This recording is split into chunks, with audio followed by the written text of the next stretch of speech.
अस्सलाम वालेकुम to you all. Mock series चल रही है इस वक्त। आज हमारी मॉक टेस्ट 6 की बारी है। ठीक है, इससे पहले हमने 5 मॉक टेस्ट ऑलरेडी अपने चैनल पे अपलोड कर दिए एसएसटी और ईसीटी की टेस्ट प्रिपरेशन के हवाले से। Kindly visit the playlist of SST. वहाँ पर बहुत हर किस्म की वीडियो जो रिलेटेड है एसएसटी और ईसीटी की प्रिपरेशन के हवाले से वो वहाँ पर मौजूद है। ठीक है, चलें स्टार्ट करते हैं। लेकिन इससे पहले मेरी आप सबसे रिक्वेस्ट है कि अगर आपने मेरा चैनल अभी तक सब्सक्राइब नहीं किया तो काइंडली सब्सक्राइब माय चैनल। चलें स्टार्ट करते हैं जल्दी जल्दी। क्वेश्चन नंबर 1 पे चलते हैं। That is synonym of puritanical. ठीक है, प्यूरिटेनिकल। सबसे पहले तो इसका रूट काज मालूम करते हैं कि रूट क्या है इसका। प्योर, प्योर से निकला गया है। ठीक है, प्योर, प्योर से निकला गया है तो इट मीन्स कि ये कोई ना कोई पॉजिटिव वर्ड है। ठीक है, इसकी मीनिंग भी कोई ना कोई पॉजिटिव ही होगी। तो इससे अंदाज़ा लगा लें कि इसमें से जो भी पॉजिटिव मीनिंग होगी उनमें से कोई एक होगी। फाइन, चलें। प्यूरिटेनिकल का मतलब है अपने असूलों पे चलने वाला। मॉरलिस्टिक हम कह सकते हैं। ठीक है, मॉरलिस्टिक। इथिकल कह सकते हैं, एथिकल। ठीक है, और वर्चुअस भी इसकी मीनिंग है सिंपली। ठीक है, तो वो इंसान जो अपनी असूलों पे चलने वाला, स्ट्रेट फॉरवर्ड, बिल्कुल अपने रूल्स एंड रेगुलेशन के मुताबिक अपनी लाइफ स्पेंड करने वाले को हम कहते हैं प्यूरिटेनिकल। तो वर्चुअस, वर्चुअस इसमें से हो सकता है। वल्गर इसका एंटोनियम हम मान सकते हैं। ठीक है, सिनोनियम नहीं है। और काइंड भी समवॉट इसका सिनोनियम हो सकता है, लेकिन हम नियरेस्ट ऑप्शन को क्लिक करते हैं हमेशा। फाइन, क्वेश्चन नंबर 2 पे चलते हैं। सिनोनियम ऑफ अपब्रेड। अपब्रेड एक नेगेटिव वर्ड है। ठीक है, अपब्रेड एक नेगेटिव वर्ड है जिसकी मीनिंग है किसी को क्रिटिसाइज करना। ठीक है, सॉरी, क्रिटिसाइज करना या किसी को स्कॉल्ड करना। ठीक है, या किसी को बुरे तरीके से डिमोनिश करना, या अपने से कमतर किसी को जो है प्रूफ करना। ठीक है, इस तरीके की मीनिंग है। तो इस हिसाब से हम स्कोल्ड कह सकते हैं। और प्रेज इसका एंटोनियम हो सकता है। ठीक है, एंटोनियम हो सकता है प्रेज। अच्छा, इससे रिलेटेड एक और वर्ड आता है रेप्रीमेंड। ठीक है, मैं यहाँ पर लिख लेती हूँ, रेप्रीमेंड। इसकी मीनिंग भी है किसी में फॉल्ट निकालना। ठीक है, या डिसप्रूव करना, लेकिन ये एक नेगेटिवली मीनिंग है। इसकी मीनिंग थोड़ी पॉजिटिव होगी कि बहुत अच्छे तरीके से या एक फॉर्मल वे में किसी को डिसप्रूव कर देना। ठीक है, लेकिन फॉर्मल तरीका हो। ये इनफॉर्मल तरीके से किसी को डिसप्रूव करना या क्रिटिसाइज करना होता है। तो ये इसकी जो है सिनोनियम हो सकता है, लेकिन इनमें ये डिफरेंस है कि ये नेगेटिवली यूज़ होता है और ये थोड़ा पॉजिटिवली यूज़ होता है। क्वेश्चन नंबर 3 पे चलते हैं। Make out means. Make out एक फ्रेजल वर्ब है, और फ्रेजल वर्ब्स जब भी वर्ब के साथ कोई भी प्रीपोजिशन लगती है तो वो उसकी मीनिंग चेंज हो जाती है समटाइम। ठीक है, तो मेक आउट की मीनिंग है टू कॉम्प्रीहेंड, टू कॉम्प्रीहेंड या टू अंडरस्टैंड। ठीक है, तो अंडरस्टैंड आ गई। इसकी हम सिंपली ऐसे मीनिंग ले सकते हैं या सेंटेंस में यूज़ कर सकते हैं। For example, I can not make out your hand writing. ठीक है, मैं आपकी हैंड राइटिंग को समझ नहीं पा रहा। तो उस सूरत में सिंपली जहाँ पर हम अंडरस्टैंड यूज़ करते हैं या कॉम्प्रीहेंड यूज़ करते हैं वहाँ पर हम मेक आउट यूज़ कर सकते हैं as a phrasal verb. Fine, question number 4 पे चलते हैं। इंग्लिश सेक्शन का लास्ट है। She resembles with her parents. इसमें से जो है एरर फाइंड करें। ठीक है, ऑप्शन जो दिए गए हैं वो प्रीपोजिशन के दिए गए हैं। इट मीन्स कि यहाँ पर कहीं ना कहीं जो एरर है वो प्रीपोजिशन में है। फाइन, अब देखें, रिजेंबल्स, रिजेंबल एक ट्रांजिटिव वर्ब है, ट्रांजिटिव वर्ब है। और कोई भी ट्रांजिटिव वर्ब जो है कभी भी प्रीपोजिशन कैरी नहीं करता। तो डी ऑप्शन, नो प्रीपोजिशन। ठीक है, वो डायरेक्ट ऑब्जेक्ट पे जाता है। She resembles her parents. ठीक है, हाँ, रिजेंबल्स का एक सिनोनियम होता है जैसे कि हम कहते हैं सिमिलर। ठीक है, सिमिलर। तो अगर सिमिलर यूज़ होता, शी इज़ सिमिलर, उस सूरत में हम सिमिलर टू लगाते। ठीक है, या आइडेंटिकल भी इसकी मीनिंग होती है, तो आइडेंटिकल के साथ भी टू यूज़ होता है, ठीक है, similar to, identical to, her parents, लेकिन यहाँ पर रिजेंबल यूज़ हुआ है तो ये एक ट्रांजिटिव वर्ब है, और ट्रांजिटिव वर्ब के साथ हम कभी भी प्रीपोजिशन यूज़ नहीं करते। फाइन, चलते हैं मैथ सेक्शन की तरफ। Question number 5, a triangle having angles in ratio 10, 5, 3, ठीक है। एक तो इनकी हमें एंगल्स मालूम करनी है एक ट्राइंगल की, उसके बाद स्टिल इनकम्प्लीट है, which angle would be the obtuse angle, और उनमें से जो ऑब्ट्यूज होगी वो हमें ऑप्शन क्लिक करना है। तो सबसे पहले तो ये रेशियोज़ के मुताबिक हम करेंगे, एक ट्राइंगल है, ठीक है, एक की है 10 रेशियो, एक का 5 रेशियो, एक का 3 रेशियो, ठीक है। तो उस हिसाब से इनकी एंगल्स कितनी बनेगी, तो हमें पता है कि ट्राइंगल का टोटल कितना होता है 180, ठीक है, 180 टोटल ट्राइंगल का सम होता है एंगल्स का। अब इनका सम कर लें, इनको सम कर लें, जो रेशो है 10 + 5 15, 15 + 3 18, तो उससे हम डिवाइड करेंगे, ठीक है। जितना भी रेशो टोटल होता है उससे हम डिवाइड क्यों करते हैं, ताकि हमें सिंगल वन रेशो की वैल्यू मिल सके, ठीक है। इसको हम कट करेंगे तो क्या हो जाएगा 10, 10 एक रेशो की वैल्यू है, तो 10 एक की रेशो की वैल्यू है, तो उस हिसाब से 10 × 10 कितने हो जाएंगे 100, ठीक है, 10 × 10 इज 100, ठीक है। 10 × 5 इज, इसका रेशियो 10 × 5 इज 50, देन 10 × 3 इज 30, ठीक है। इस हिसाब से हमारा पूरा 180 कंप्लीट हो रहा है। अब इन तीन एंगल में से ऑब्ट्यूज एंगल कौन सी हुई, ऑब्ट्यूज एंगल वो होती है जो 90 डिग्री से अबव हो, ग्रेटर हो, तो 90 डिग्री से ग्रेटर क्या है, हाँ 100, तो बी ऑप्शन हमारा बिल्कुल करेक्ट है, ठीक है।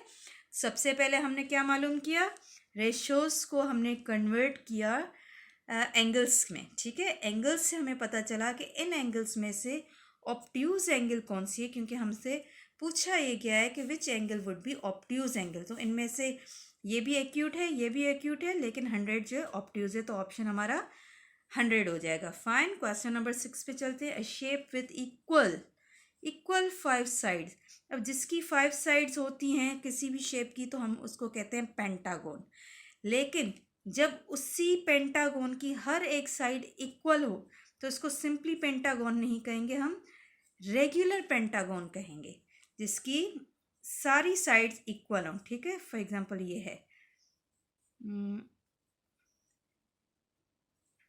1 2 3 4 5, ये मैंने अनइक्वल इक्वल नहीं है, लेकिन मान के चलते हैं कि इनकी जो ये साइड्स हैं सारी वो इक्वल है साइज़, ठीक है। फॉर एग्जांपल 5 सेंटीमीटर, सारी 5 सेंटीमीटर हैं, तो उस सूरत में है तो ये पेंटागोन, लेकिन उस पेंटागोन को हम इक्विलैटरल पेंटागोन भी नहीं कहेंगे, क्योंकि इक्वल है तो हम ये समझ लें कि इक्विलैटरल होगा, नहीं, हम उसको रेगुलर पेंटागोन कहते हैं। फाइन, टर्म है एक, याद कर लीजिएगा, find the parameter of given figure. Parameter क्या होता है, पैरामीटर होता है पूरी बाउंड्री का सम, ठीक है। ये पूरी बाउंड्री जिस भी शेप में जा रही है इन सब को मिला के हमें प्लस करना है, तो प्लस करने से पहले तो जो मिसिंग वैल्यूज़ है वो हमें अज्यूम करनी है, ठीक है, देखनी है कि कितनी है। अब देखें ये 4 है तो इसका ऑपोजिट ये है, तो ये भी 4 होगा, ठीक है, हमें ये दोनों मिल गई। ये 2 है, ये वाली 2 सेंटीमीटर है, तो ये भी 2 सेंटीमीटर हो गई, ये भी कंप्लीट हो गया, ठीक है। अब देखें यहाँ 3 सेंटीमीटर है, तो इसका बिल्कुल ये अबव इसके इक्वल है, तो ये भी 3 सेंटीमीटर हो गया, ठीक है। फिर ये वाली लाइन और ये वाली लाइन बिल्कुल इक्वल है, तो ये भी 3 सेंटीमीटर है और उसके अबव भी 3 सेंटीमीटर है, ठीक है। चलें, यहाँ पर भी हो गया, बच गई ये दोनों। अब ये 3 सेंटीमीटर है तो बिल्कुल उसके नीचे देखें ये बिल्कुल इसके इक्वल है, तो ये भी 3 सेंटीमीटर हो गई। यहाँ पर 1 सेंटीमीटर ऑलरेडी बताया गया है, तो इसका ये इक्वल है, तो ये भी 1 सेंटीमीटर। अब सारी साइड्स हमें मिल चुकी हैं। आउटर बाउंड्री की बात कर रही हूँ, इनर की बात नहीं कर रही, ठीक है। आउटर बाउंड्री को हमने सिर्फ और सिर्फ क्या करना है, ऐड करना है, ठीक है। ये सारी 4 + 3 7, 7 + 2 9, 9 + 3 12, 12 + 2 14, 14 + 3 17, 17 + 4 21, 21 + 3 24, 24 + 1 25, 25, 26, 27, 28, 29, देन 30, 31, 32। ठीक है, इन सबको हमने प्लस किया तो 32 आ गया। ठीक है, इनको साइड में आप लिख लीजिएगा, 4 + 3 प्लस जो भी है, हमने तो जल्दी जल्दी किया है। तो उन सबको प्लस जब हम करेंगे तो सूरत में वो हमारा पैरामीटर कहलाता है किसी भी फिगर का। अगर वो क्वाड्रिलेटरल फिगर है या ट्रायंगल है या कोई भी सर्कल के अलावा की बात कर रही हूँ। सर्कल का तो अलग से एक फॉर्मूला होता है सर्कमफ्रेंसेस का। ठीक है, उनमें साइड्स होती नहीं है। क्वेश्चन नंबर 8 पे चलते हैं। What is the average of first 150 natural numbers.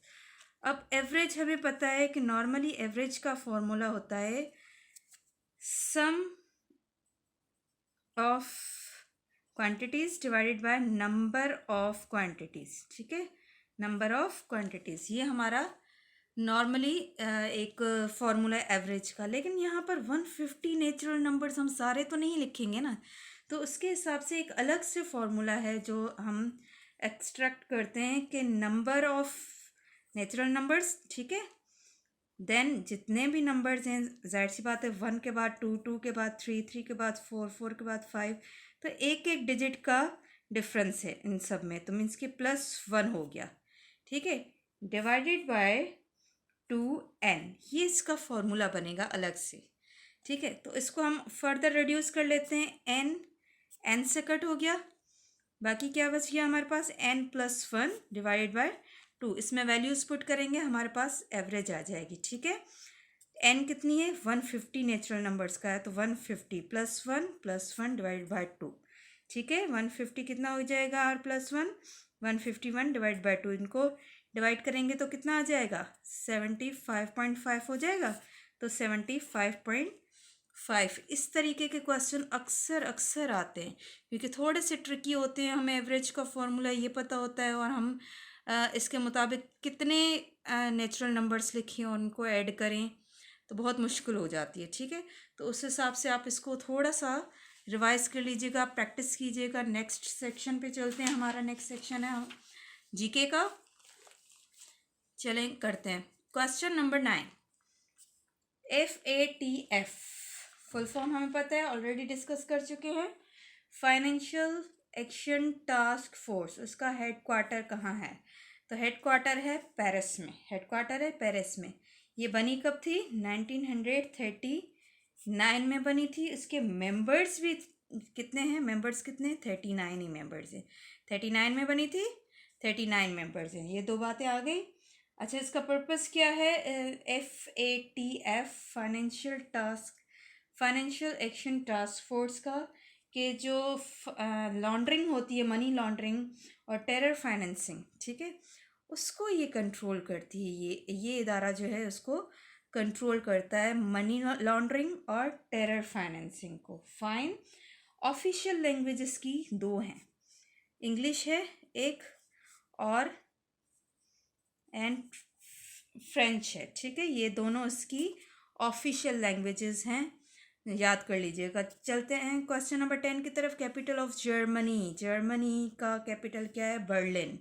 और बर्न किसका है, समटाइम्स हम बर्लिन और बर्न में थोड़ा कंफ्यूज हो जाते हैं। बर्न जो है वो स्विट्ज़रलैंड का है, स्विट्ज़रलैंड का।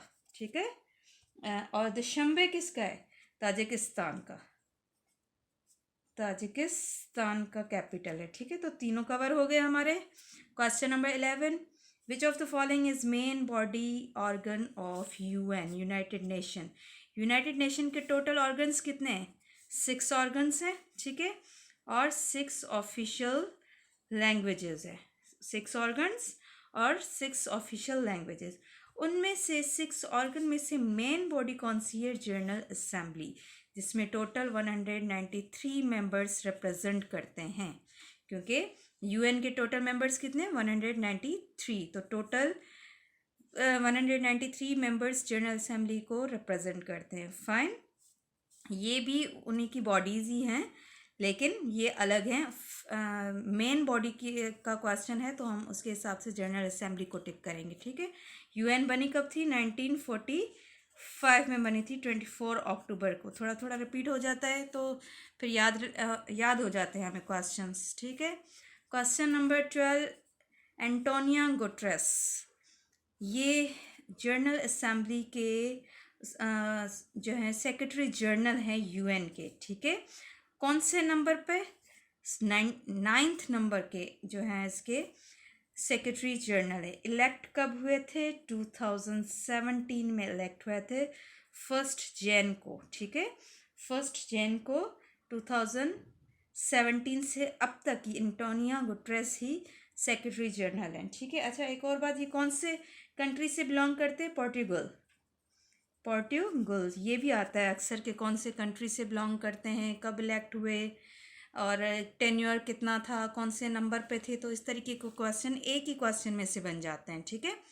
फर्दर चलते हैं हमारे एवरीडे साइंस की तरफ। Question number 13, how long the oesophagus is in human body. Human body, ये एसोफेगस हमारी डाइजेस्टिव सिस्टम से रिलेटेड है, ठीक है। फॉर एग्जांपल ये माउथ है, ठीक है। माउथ से लेकर स्टमक तक जो ये पाइपलाइन मसल्स ट्यूब है ना, इसको हम कहते हैं माउथ टू स्टमक, जो मसल्स ट्यूब है, मस्कुलर ट्यूब है, इसको हम कहते हैं एसोफेगस। उसकी साइज़ क्या है? उसकी साइज़ है 25 सेंटीमीटर, जिसको हम इंचज़ में भी समटाइम आता है, तो इंचज़ के मुताबिक अप्रॉक्सीमेटली 10 इंच, ठीक है, 10 इंच। तो समटाइम्स इंचज़ में आता है, समटाइम्स सेंटीमीटर्स में, तो दोनों याद कर ले। फाइन। अच्छा, आगे चलते हैं क्वेश्चन नंबर 14 की तरफ। Dash neutralize the acid in stomach, ठीक है। हमारी स्टमक में एक एसिड मौजूद होता है, वो है HCl, हाइड्रोक्लोराइड, ठीक है। हर एसिड में ये भी क्वेश्चन आता है, किसी भी किस्म का एसिड हो उसमें एक कॉमन एलिमेंट होता है, वो है हाइड्रोजन, ठीक है। हर एसिड में हाइड्रोजन ज़रूर मौजूद होता है, ठीक है। और जब भी किसी जो है एसिड को हम डीकम्पोज करते हैं, तो डीकम्पोज होने की सूरत में हमें दो एलिमेंट्स मिलते हैं, चीज़ें मिलती हैं, एक सॉल्ट प्लस वाटर, ठीक है। तो ये भी एक क्वेश्चन है। बहरहाल हमारा क्वेश्चन क्या है मेन 14, डैश न्यूट्रलाइज द एसिड। कौन सी चीज़ हमारे स्टमक में जो है ये एसिड मौजूद है, इसको न्यूट्रलाइज कौन करता है? बाइल न्यूट्रलाइज करता है, जो कि कहाँ पर बनता है, प्रोड्यूस कहाँ पर होता है? लिवर में प्रोड्यूस होता है। जाहिर सी बात है, एसिड के साथ न्यूट्रलाइज़र ज़रूरी है। अगर न्यूट्रलाइज़र नहीं होगा तो हमारा स्टमक फट सकता है, ठीक है। इसके इतना ये स्ट्रॉन्गेस्ट एसिड है कि अगर बाइल ना हो इसको न्यूट्रलाइज करने के लिए, तो बहुत ही हम सर्वाइव नहीं कर पाएंगे, ठीक है। समटाइम एसिडिटी हमें हो जाती है, तो वो भी इसी की वजह से हो जाती है कि हमारी बॉडी में बाइल की जो है कमी हो जाती है। चलते हैं क्वेश्चन नंबर 15 की तरफ। Pancreas produces dash enzymes. कितने किस्म के एंजाइम्स पेनक्रियास जो है प्रोड्यूस करता है? वो 3 हैं, ठीक है। कौन से हैं वो भी नाम लिख लेती हूँ। ट्रिप्सिन, ठीक है, एक ये है ट्रिप्सिन, दूसरा है अमाइलेस, और तीसरा है लिपेस। ये 3 जो है एंजाइम्स हैं जो कि पेनक्रियाज में प्रोड्यूस होते हैं, ठीक है। समटाइम इनमें से कोई क्वेश्चन आ जाता है कि amylase is produced in pancreas, ठीक है। तो घूम फिर के किसी भी तरीके से क्वेश्चन आ सकते हैं। क्वेश्चन नंबर 16 पे चलते हैं। Digestion complete in part of the small intestine. Which part of the small intestine? हमें ये पता है कि डाइजेशन जो कंप्लीट होती है वो स्मॉल इंटेस्टाइन में होती है, ठीक है। एक क्वेश्चन ये हो गया। लेकिन स्मॉल इंटेस्टाइन के कौन से पार्ट में होती है? वो है इलियम, ठीक है। ये तीनों उसी के पार्ट हैं, ये तीनों इसी स्मॉल इंटेस्टाइन के ही पार्ट हैं, ठीक है। इन तीनों में से कंप्लीट इलियम में होती है। फाइन। क्वेश्चन नंबर 17 पे चलते हैं। लास्ट सेक्शन है हमारा कंप्यूटर का। Second generation of computer duration. Second generation जो है 1959 to 65 चली थी। ये फर्स्ट जनरेशन की ड्यूरेशन है, ये सेकंड की है, ये थर्ड की है। तो तीनों आप याद कर लें, कभी भी कोई भी जनरेशन पूछी जा सकती है, ठीक है।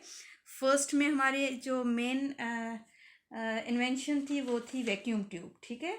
सेकंड में हमारे थे ट्रांजिस्टर, ये भी क्वेश्चन आते हैं, ट्रांजिस्टर्स, ठीक है। और थर्ड में थी इंटीग्रेटेड सर्किट, इंटीग्रेटेड सर्किट।